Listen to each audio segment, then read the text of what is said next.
Hey guys, this is just going to be a showcase of my photo book, all made with the GX9 with the Lumix 15mm lens, which is this is a micro four thirds camera, so the equivalent of this focal length on a full frame camera is 30mm. So a bit of a strange focal length, but I think they did that because this camera has, and most of the GH cameras have, image stabilization. I think when the image stabilization locks on, it crops in a little bit, so it might be closer to 35mm if you use image stabilization. This is the photo book I made, and I will showcase this, is the whole point of it. But I absolutely love the GX9 as a street photography camera. I've got a Peak Design strap that I have hooked up to my hand, and this is so light to walk around. I love it. It has a terrible EVF that I've used only a couple of times, but the main thing why I like it is this horizontal screen, so I can take more discrete photos. Like sometimes I set this up, have the menu system set up, and I'm snapping shots, but I'm looking away once I've lined everything up.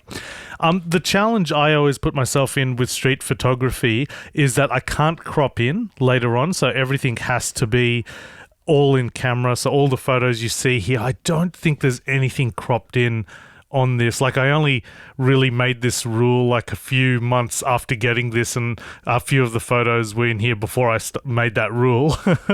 But generally it's the full focal range. I can't cheat, sort of thing. Well, I put in cheat in inverted commas because on all my professional work I crop in like crazy, but for my street photography work, all shot with the Lumix GX9, I can't crop in, so everything I shoot I have to go in there and take it. I do edit everything. I do edit the raws, but all I do is add black and white and just, you know, boost up the exposure and things like that if it's too dark or too bright.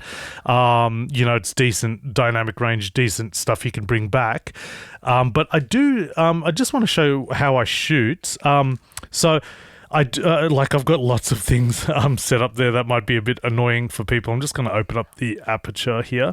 I've got Cartman over there to help out, but I have it set up to black and white in here, and I have peaking on. So everything I shoot is manual focus. I don't use autofocus. And all I do, say if I'm lining up that shot, and I got it set, the moment I use the focus button, see how it zooms in? And you can actually move this square where you want this square. So say if it's the board games up there I want to shoot, see how it's zoomed in on that? So it's very handy. I just got to move that there to Cartman, and then I zoom in, and then I just look for the peaking lines, and once the peaking lines are there, I just go out of focus a bit, then back in, back there, and then I got it. And I'm usually much faster than that in actuality. And I have, the reason I like black and white as my default setting here, so I do shoot JPEGs, but I have what do you call it, a profile, a black and white monochrome profile attached. But the main reason why I do this for photography, and I have this set up with my other GH cameras as well, is just so I can land that focus with the peaking. It's much easier for me to see the peaking on black and white than it is on color, so that's why I have it in black and white. But I do everything for my street photography in black and white. So that's a big tip that's a big thing for me, because my eyesight isn't great. This EVF is terrible. And I shoot everything, and I look down and I just make sure I land the focus. I can see red lines, and then I take the shot. And then this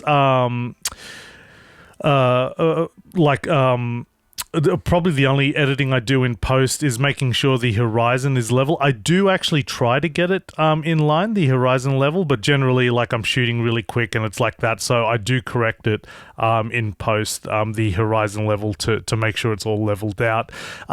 Also I got these rule of thirds, which can actually be the worst thing for you, because you become dictated by those rule of thirds. The more photos you take, I think the more you sort of mature sure and keep away from those rules, but I've always got them on, and that might be because of my design. I don't want to say I have a design background, but I do a lot of design. So our rule of thirds is like the only grid that I always go back to. Oh, actually, that's where it came from. It would have came from video production. When I was making a lot of commercials, I always used rule of thirds as pretty much my only grid, and I continued that on in my design, and now I have it on my photography. I generally always shoot at ISO 200. Rarely I break that up, and that's the baseline ISO of this camera.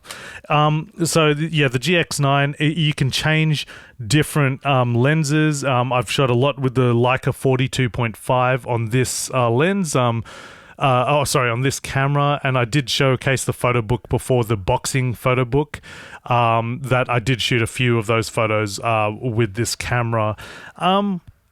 And I always shoot in manual. I did a photography course, and that's the only time I've ever shot an aperture priority or shutter speed priority. I don't even, if you were to ask me now, shoot an aperture priority, I wouldn't even remember how. I've just always shot in manual, and I think that's because my background's a videographer is the reason why. And that's why I like having a lot of information on the screen as well. I do know I have some photographers that just can't stand all that information on the screen. To me, that looks normal just because my background is video. I'm used to seeing as much information as possible, but I do know a lot of photographers that do not like that kind of distraction. I absolutely love the GX9. It's light in my hand. I just have this hand strap, so it's really secure. It's only $1,000, this camera. That's Australian, just over $1,000, and then $600 for the lens. So to me, that's a really reasonable price to pay for a really good street photography, and the quality of images it produces is really, really good. Like, you can print it and it turns out fantastic. I'm just disappointed because I'm pretty sure Lumix doesn't make this camera anymore. Like, I still see it's available to purchase, but from what I hear, Lumix isn't pushing forward with the Micro Four Thirds GX line. They might, but I don't think you're going to get things like the GX9. The reason why I love this camera so much is because of that flip out screen, and I love Lumix so much because of all those assist tools. Just having peaking on and Zebra. I also use Zebra a lot there. So Zebra it's what you can set it to the amount you want, but Zebra generally tells you what's overexposed. So that's information clip that you can't get back. So it might help, like if you want that window, everything outside that window exposed, you just keep bringing down the aperture or shutter speed. Usually it's my shutter speed that I adjust for exposure once I have it set to f8 and I have my focus. Usually if I'm outside, so usually it's f8 there, and you can set with the Leica. This is the closest I'm going to be able to afford a Leica camera, a Leica lens, by the way, the Leica, the Pani Leica they call it. You can set the aperture manually here, or if you bring it all the way here, see how it clicks? It's now automatic, but I always again set mine to manual, and it's a physical switch here that's clickable, and I set it to f8, and you can see that dot line up, and it'll say on the camera as well you're at f8. And then once I have the focus, but usually how I adjust exposure is just with the shutter speed, because at a certain point over the hundreds, it doesn't really matter how much you crank it, the shutter speed. It's just freezing the action. It's once you go really low, and the stabilization on this camera is really good. You can, what they call riding the shutter, you can go really, really low. Generally, you always want the shutter speed to be minimum double your focal length. So this would be 30 mils. So you want it to be at least your shutter speed to be 60. And even then, you're having the danger if you slightly move and take the photo, it'll be out of focus. But with the stabilization here, it greatly helps. I do ride the shutter quite a bit if it's getting really late, because usually I always shoot at sundown. I got an app that tells me when sundown is happening, and I usually shoot there. They call it magic hour, when the sun is going down, and in summer it's longer, and as you get into winter that time frame gets smaller and smaller. But the big reason why I love this camera is this is this flip screen that's really square. It doesn't flip out. I don't like the flip out screens because it becomes obvious that you're taking a photo. Like I did quite a few photos with the GH5 and it just became obvious that I was taking a photo of people because the screen flips out to the side. Here the screen is low, so it's still obvious that I'm taking a photo, but not as bad, because they can't see the flip out screen. Like I might be looking at the settings, you know what I mean? Like that they can't tell if I'm taking a photo. And it's really unfortunate because I'm looking at, okay, let's say this camera breaks and I have to get a new one and this isn't available.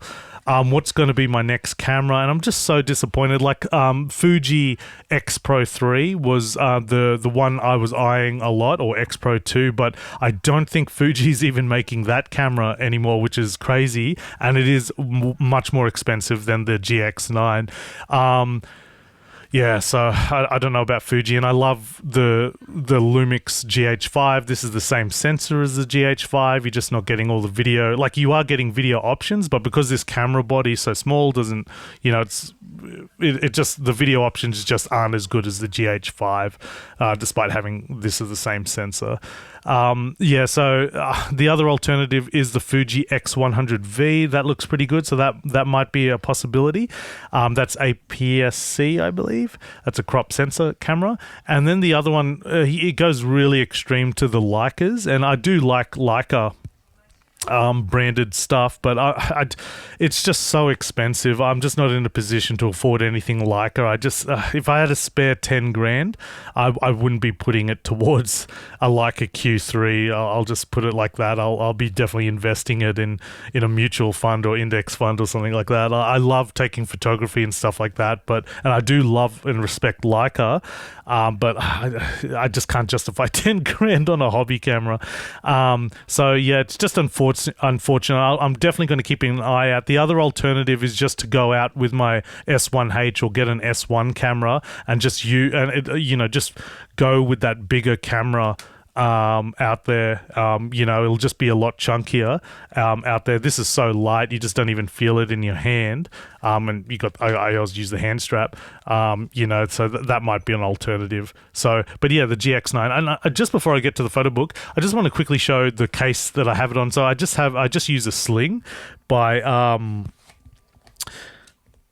by Peak Design, and in here I just keep a lens cloth, and I chuck the lens cap. So I'll just quickly say, one of the downsides of this lens, every time I take it out of the bag, the lens cap comes off very, very easy, and I always shoot with the lens cap to help stop flares. I don't like flares, lens flares in my photos. So this lens hood is very important, and this comes off very, very easy. So I have a feeling that eventually I'm going to lose this. But this is a cheap lens, $600. It's fantastic for what you get out of it. Yeah, so in here I keep a lens cloth. This is a Leica lens cloth as well. This is actually from this store. This is like the only thing I can afford from this store. Some accessories in there, but I also have a spare battery for the GX9 in case that goes out. A whole bunch of micro 4/3 caps and things like that in there. I put my car keys and wallet in there so it's not too heavy, and a battery where I can charge two of the GX9 batteries. But I absolutely highly recommend the Peak Design sling bags. It's just so small and easy. And again, I think I made a whole video of it with the GH5. It's the path of least resistance. Like, I'm going to go for a big walk, I just grab this bag with this camera. I do have to make sure the camera is charged, so there's a bit of pre-thinking ahead. But I just grab this bag and I'm away shooting. And this thing's so lightweight and small. And again, the biggest rule with photography, if you want to get better, you just got to go out there and shoot, and then reflect, like buy good photography books and just look at why is this working, and things like that. But as long as you're shooting, you're racking up the numbers, getting that trigger time. It's the best thing for you. I've seen so many guys, they buy it was my friend, a cameraman. He bought a Blackmagic Pocket camera, 4K, all the bells and whistles, all rigged it out. He looked up every part of that camera, how to rig it out, and I think he shot 2 things with it in the few years that he had it. two or three things. It was just so much to bring out. Like your mind just goes, oh yeah, let's go out and shoot with that Blackmagic camera. Oh, that's right, I got to bring the gimbal. Oh, I got to bring this gear. Oh, I got to bring an external monitor. You want to lessen that, so you're more encouraged to go out there shooting, and the more you're shooting, you get better. So this is, I'm absolutely so proud of this photo book. So this is just around, I think, all in Lake Ginninderra, very close to where I live in Belconnen. And there's the back of it there. This is by a really great company, Mix Book, and they don't ship to or make things for Australia anymore. I'm so disappointed. I'm just quickly going to grab the old book. I'll just be right back, Colin. So this book here, the Doghouse boxing photo book, some of this was shot with the GX9 as well, and I absolutely love this photo book. Like all my in action shots with the 42.5mm lens.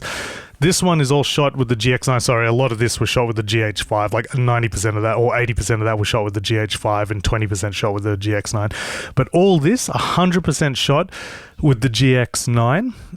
And, oh, sorry, what I was saying before, this was by Snapfish, and it's like they made these photos, it's like they've added a bit of blue to this photos. It doesn't feel like black and white. Whereas this, by Mixbook, it really does feel like what I'm looking at in Lightroom. So I'm so disappointed make books anymore for Australia. But yeah, this is the photo book here that all street photography. The reason I like black and white is because there's not as much distraction there. You really focus on the story, and I like capturing people in the environment. Like it tells a story. Your mind starts working and filling in the blanks. And this is my favorite photo that I've taken. I've just, opened the book with it, like the front cover, and just a group of guys there on a beautiful, beautiful summer day, just having fishing and just chatting. They were really having a great time, and I just love how you can see all the stuff there. That's very important to me, the stuff that they have with them. And the background, it's just such a beautiful day, and they're fishing, just absolutely magnificent. I love photos like that. This was during the blood moon. So I didn't stay out there to the whole time, and it didn't become the blood moon till like 3 hours later, and it looked like a small cherry. I didn't stay out there. But yeah, this is the blood moon. I just thought it was ritualistic with a person with a hoodie standing out there looking at the moon. Another photo here of, typical Belconnen. Kids there playing, checking a park bench in there, and you got Belconnen in the background. Some ducks going past that bench. It's just part of the environment. I like this one. Life is going by, and there's true love happening in the background. There's something so ethereal about this. Just a couple there. Beautiful day, beautiful landscape there, but something is happening off screen. Something's got their attention, the couple's attention. So what's going on in their minds?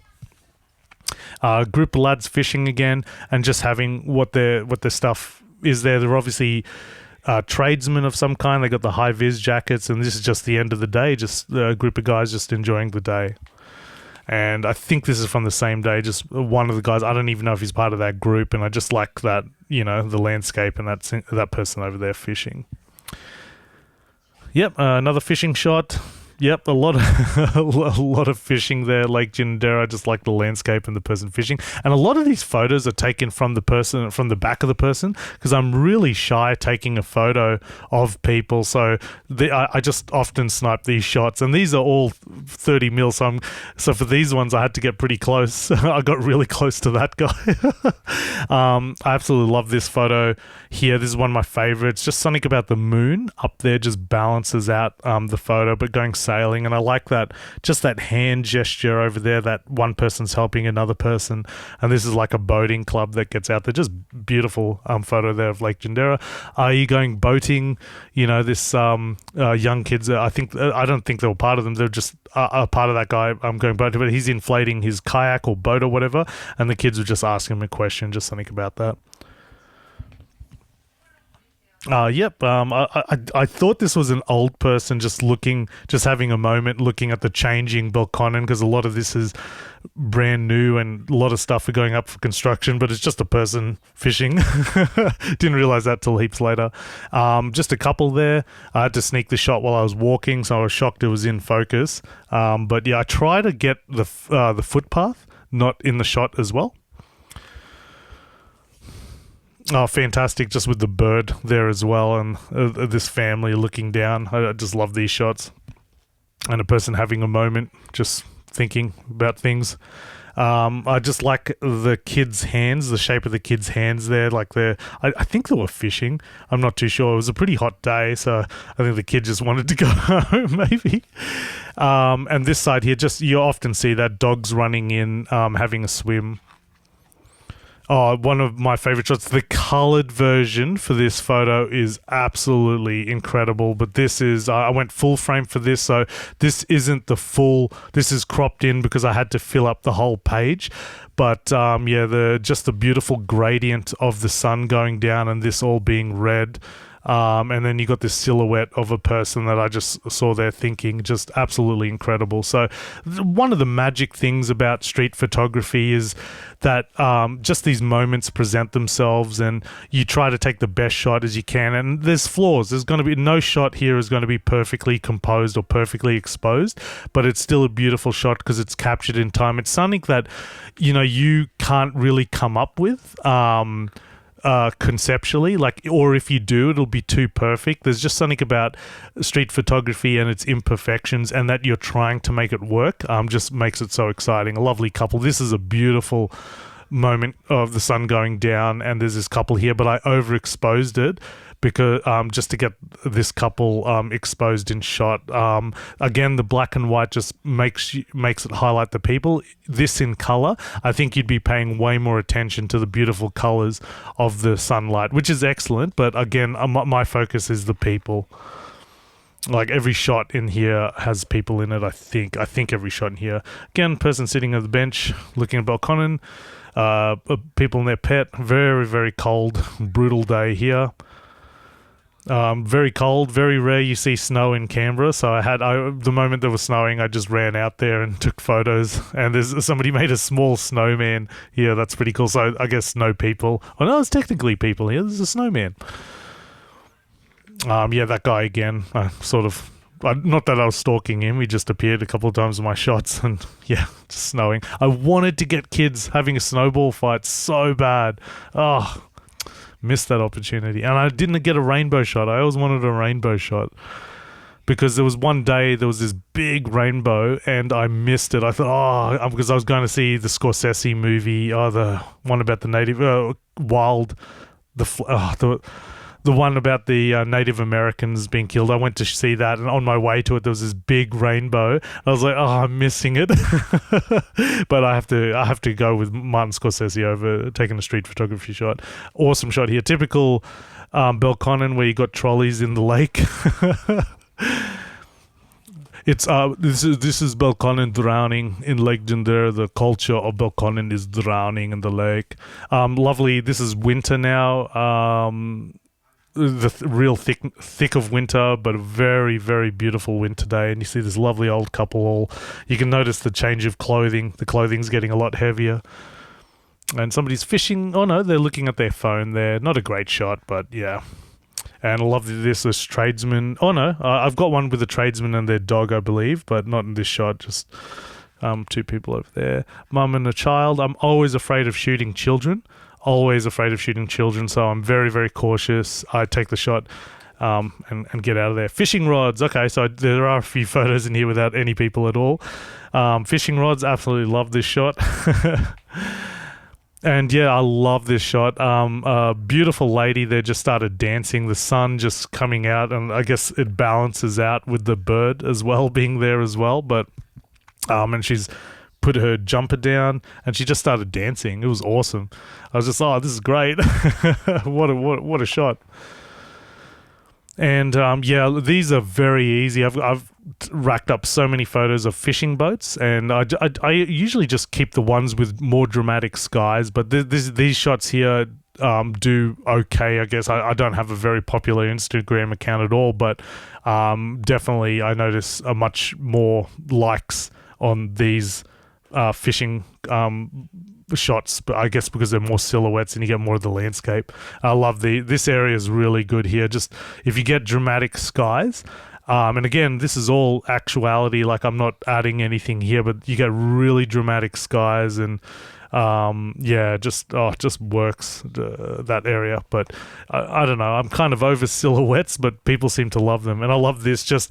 I took a whole bunch of photos here, but this is the one I like, just how the person is standing, bit struggling with the fish or just making an adjustment, just something a bit funny about his stance. And I like this, how the family's looking at something in the lake. You're not supposed to feed any of the ducks here, but I think they're a European family, maybe South American actually, and they were feeding all the fish there, but you're not supposed to, but they were having a great time. And I just like that, how they're looking over at something like what's in the lake there. Just your mind goes feeling a lovely couple there, just look at the landscape. I don't like these trees there, they're still in construction, but maybe it's a parallel, their life is still growing like the tree. their relationship is still growing like the tree. Lovely couple there, just enjoying the side of Belconnen. Lovely walkway there. And yeah, the last shot, I love this because so much is going on here, like kayakers, boats returning, kids having fun. I just love how there's so much things going on. And then I end it with that silhouette of the sunset. I just don't like it. They put this weird QR code that actually doesn't go anywhere, mixed book, and just the placement of it just looks like he's crapping out the QR code. But yeah, all taken with the GX9. Like, you don't need like a full frame $10,000, $15,000 camera to take good photos. The GX9 is just perfect. The only reason I've been eyeing out, I always keep my eye on the industry of what cameras are available and things like that, only because if something happens to this camera, which I don't want it, I want it to last forever, but if something does happen to it, I'm always taking it out. I'm always going on walks with this camera. If I drop it and it doesn't work anymore, what's going to be the new camera to get? And I don't want to get a Q3. I don't want to get those cameras. I really don't want to move to getting an S1 or bringing out my S1H to take photos, because it's such a bigger camera and I like to use that for professional shoots. I just like keeping a hobby camera that's cheaper, but one that I can still practice and do this hobby of taking photos. And it's all in line just to get better. I'm taking it out there. Everything's manual. I'm locked into this 15mm focal length, so I'm trying to make it work physically. I'm there trying to get my instincts up on what's a good photo. Like, what if something presents itself, I can see it and then I can take a photo of it. All that is training your eye to see those things. So it's very important you get out there and take shots. I think it's just so paralyzing people, and even if you do spend, say, 15 grand on a Leica M camera or something like that, you might be inclined to think, oh, it's not worth it. It's not worth the risk taking my $20,000 or $15,000 camera out, and that's the worst kind of thinking. If anything that's a barrier to you shooting, get rid of it. Again, the path of least resistance. I just got a bag here with this camera and I'm off shooting. I don't have like 20, 30 different things, and just the one lens to make it work. Yeah. So disappointed Mixbook aren't making the photo books anymore for Australia. Oh, I'm so gutted. So I'll have to find another photo book company that makes photos black and white's as good as this, and I absolutely love black and white because you just focus on the image, on the people, on the image, and if there's colors and everything, and I love colors and stuff like that, but it just becomes too distracting. Even in post-production, I noticed just like, oh yeah, I gotta fine-tune the greens or desaturate this, and it even is problematic in post-production because you're getting away from the original story, and that's just something I really love about black and white. As a professional, I do shoot a lot of photo professional photos. You're not going to get much work if you just shoot black and white. Yeah, so the GX9, one of my all-time favorite cameras for photography, and I have used this professionally for some shoots. I don't like to use this professionally because it doesn't have two memory card slots that you can put in.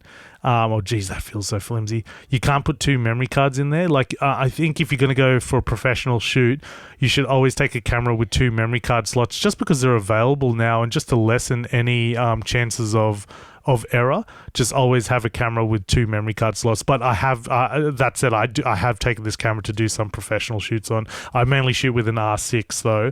I've got two Canon R6s that I use all my for my professional photography, and this is just a hobby camera, my Lumix GX9. Anyway, Lumix GX9, highly recommended. Produces amazing photos that you can print, you can make in these awesome photo books, and they're just there for you to enjoy forever.